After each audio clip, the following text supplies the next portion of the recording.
Okay. So after giving some background about the classical part about the initial days of discovery of supramolecular system, now the next part is about host and guest.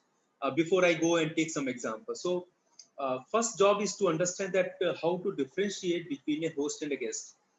You may find this type of question very silly, but then when you go for a very complex host and guest system, sometimes there is a confusion that which of the molecules is acting as a host and which of the one is acting as a guest.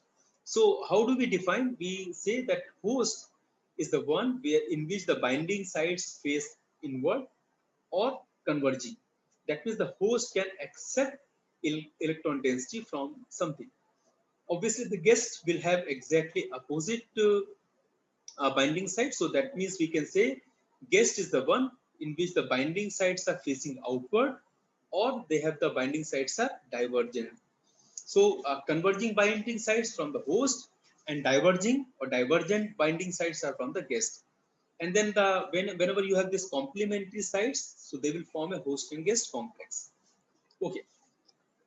The next thing for our discussion purpose is to understand how host and guest will interact with each other. So there are, certain parameters which are important for us to understand. Remember, these are very fundamental, and most of you are aware about these supramolecular interaction. Is just to put things in perspective. I'm just trying to include for the sake of completeness. So what are the important parameters? The first important parameter is the strength of the interaction. So we are, what is the strength of the interaction? That how stable or how strong those interactions are. The second one is that whether these interactions are going to be attractive in nature or repulsive in nature. The third one is, are these interactions are directional or non-directional? And obviously the last one, although not very important in most of the cases, but then suddenly, when we go to very weaker type of interaction, that they also become important, and that is whether these interactions are hydrophilic in nature or hydrophobic in nature. Okay. So as I said, all of you are well familiar about these interactions. I'm just discussing so that we reach to some sort of completeness. So the first interaction is the ion-ion interaction. A classical example is sodium chloride. So you can see this sodium is blue sphere and the chloride is green sphere. And then you know that this interaction is electrostatic interaction. So they will interact. Every sodium recognizes 6 of its neighbor, which are chloride, and every chloride ion is able to recognize 6 of its sodium neighbors. For our purpose, two things are important. You can write down the equation in energy. That means how these ion and ion are going to interact. So what is the equation? Equation is fairly simple. Z1 is one of the charge, one of the charges, and Z2 is the another charge. So obviously it is like how this Z1 and Z2 interact, and then what is that separation between the two? So if the separation is R, so that means energy is going to be directly proportional to the charge and inversely proportional to the separation. So that's these two things are important for us. Now we'll put these two things in perspective. So in the case of ion-ion interaction, these interactions are very powerful interaction, very stable interaction, and you can see that interaction energy is going to be somewhere between 25 to 100 kilocalorie per mole. It's very stable, almost as good as that of a covalent bond. Sometime comparable to a double bond or a triple bond. But then there is a a disadvantage. The disadvantage is ion-ion interactions are non-directional. They are non-specific. That means the sodium ion can interact chloride ion from any direction. You cannot force sodium ion to interact chloride ion from the x-axis or from the y direction. It cannot distinguish chloride ion which is coming from the x-axis versus z-axis. It does not matter. So that means although these interactions are very powerful, but these are non-specific, non-directional.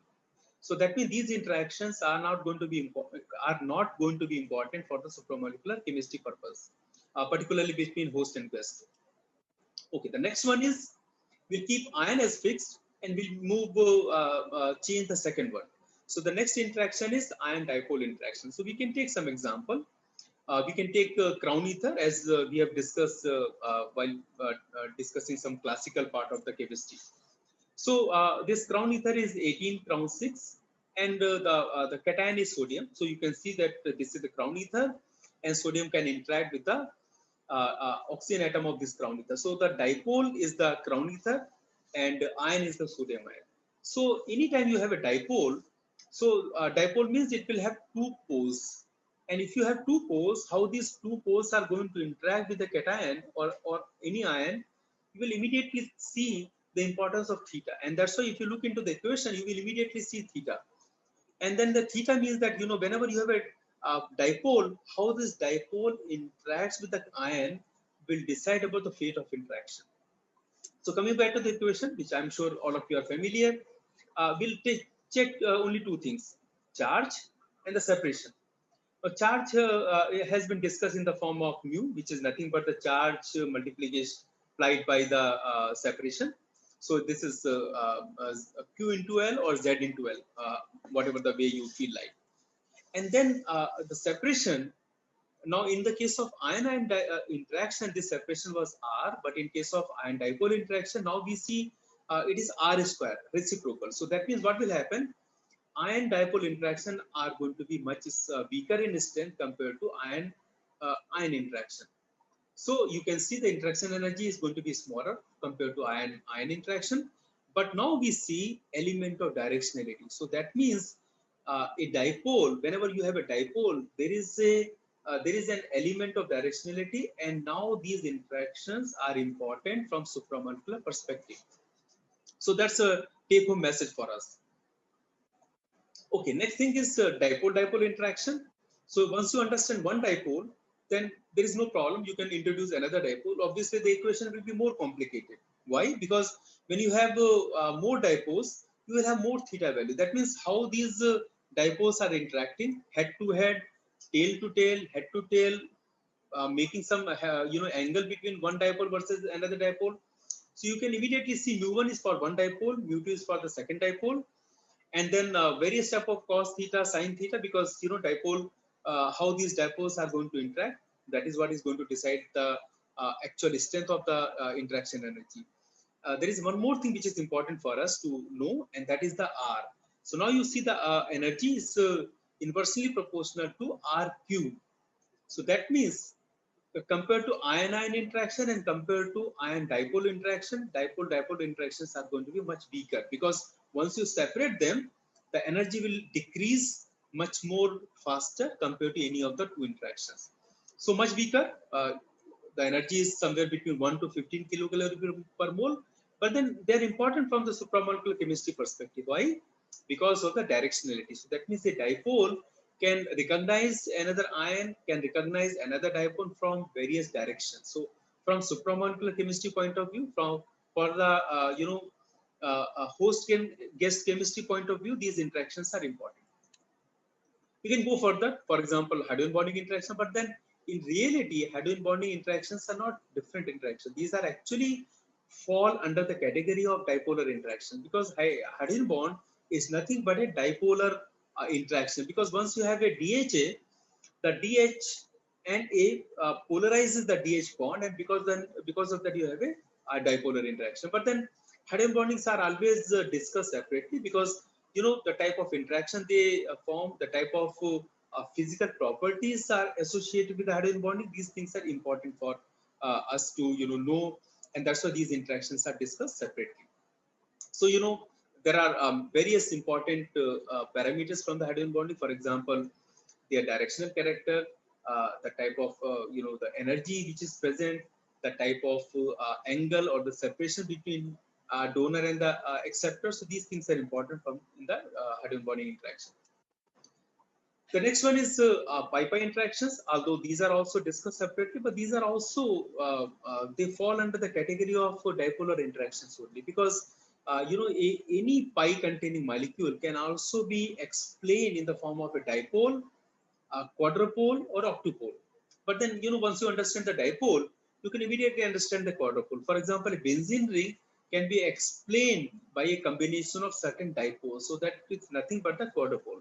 So then once you look into how these quadrupole interact, so obviously quadrupole will have some del positive end, some del negative end, and then these opposite end will actually interact with each other.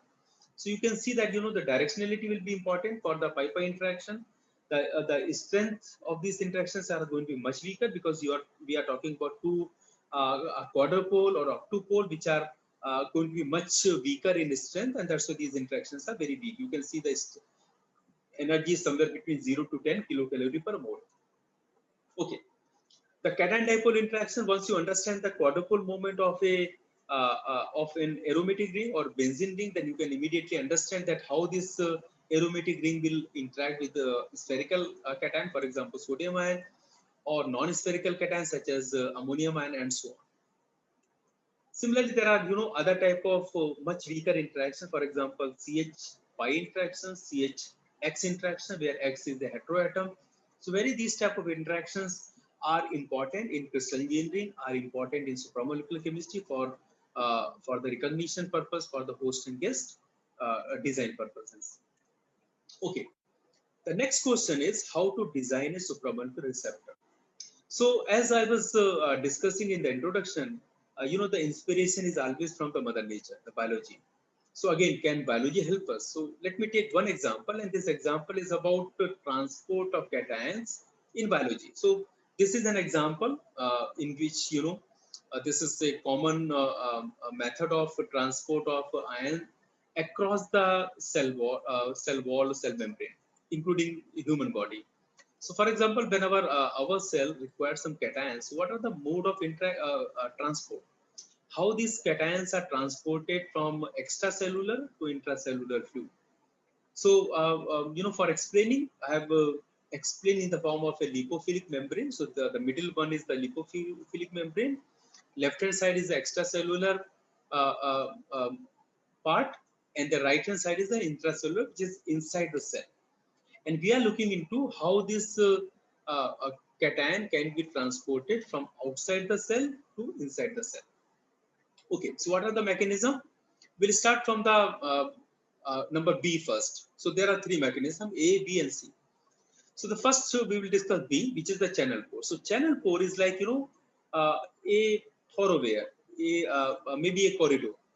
So someone can freely walk through the corridor without any difficulty. There is no gate or there is no door to cross. So cation can very simply pass through this corridor or this channel pore. The second one is gated channel. So that is the number C. So what is the gated channel? Gated channel is like a person who's walking through a corridor.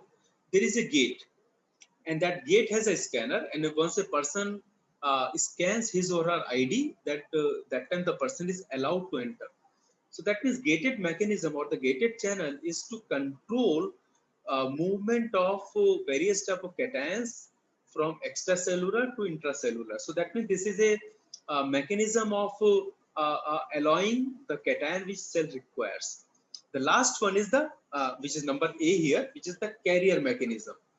So what is the carrier mechanism? Carrier mechanism is like a courier boy.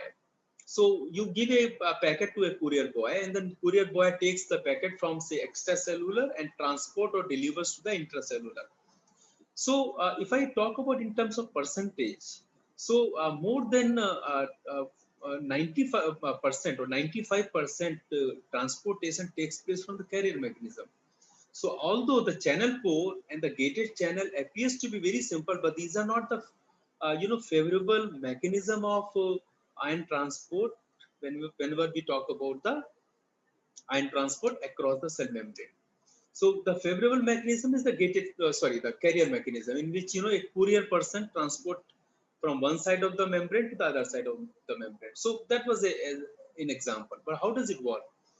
So in the carrier mechanism, there are some molecules which helps in transportation of cations from one part of the cell wall to the other part of the cell wall. That means from extracellular to intracellular. But why do you require this transport molecule? The difficulty is any cation in biological fluid, for example, water, is always surrounded by water molecules. So what will happen? Cation will become sort of a hydrophilic. Now the cell wall or the cell membrane is hydrophobic. So the difficulty is how does a hydrophilic cation moves across the cell wall, which is hydrophobic or lipophilic. So this is what the carrier mechanism is. So these courier buoy or these molecules are called ionophores. So what these ionophores do, they surround the cation. So the water molecules are liberated, and then the surface of the cation, which you can see this complex here, the surface of the cation is surrounded by the ionophore, and then the surface of the cation changes from hydrophilic to hydrophobic. And now once it is surrounded by the ionophore, now it can transport across the cell membrane without any difficulty. And then once the cation is inside the cell, then the reverse reaction takes place. Ionophore leaves, the cation is combined by the water molecule, and then the ionophore is again available to transport another cation from outside the cell to inside the cell. Okay. So what are these ionophores? So in this slide, I have discussed two types of ionophores. So the first example is when no-nectin, which is on the right hand side. So no-nectin is a very common ionophore. It is made up of THF type of, so that means hydrogenated furan. So you can see that this is the furan part and ester linkage. So what you see oxygen-based environment, and this ionophore cannot distinguish between different type of cations. So it can transport sodium, it can transport potassium, it can also transport lithium. It cannot distinguish between any type of cation. The second one is valinomycin. So in the valinomycin, what you see amide group and you also see ester group. So this particular receptor, this ionophore is highly selective for the potassium ion. So whenever a cell requires potassium ion for any biomedical or biochemical purpose, then the valinomycin is used. When cell does not require a particular type of cation but requires set of different type of cations for the balancing the ionic concentration, that time the no-nectin use. Now the question is, how does the valinomycin is so selective for the potassium ion? Now this is because of the type of functional group which are involved.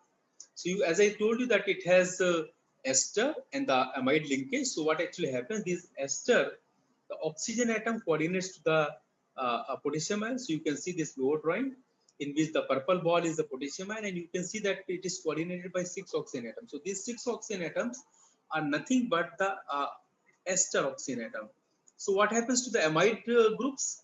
So the amide group forms intramolecular hydrogen bond with other exposed oxygen atoms. So what actually happens? The molecule which is much larger, it actually squeezes, it contracts, and that the cavity becomes much smaller, which can only accommodate a potassium ion. So that's why the valinomycin is highly selective for the potassium ion, whereas the no-nectin cannot distinguish between lithium, sodium, and potassium ion. So nature has taught us some beautiful examples, lessons.